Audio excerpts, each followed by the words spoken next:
linkerkantste term, 3x mal 2x is 6x kwadraat, minus 9x, minus 5x, min mal en min is 'n plus, so plus 5 is gelyk aan 5. My kwadrate is net een stelletjie, so ek skryf net 6x kwadraat.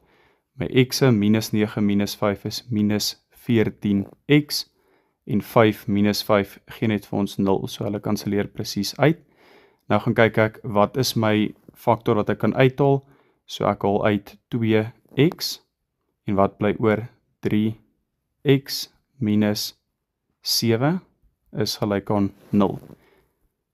2x is gelyk aan 0, of 3x is gelyk aan 7. Ek gaan maak daai minus 7 positief, so x is gelyk aan 0 gedeel deur 2 bly net 0, of x is gelyk aan 7 op 3.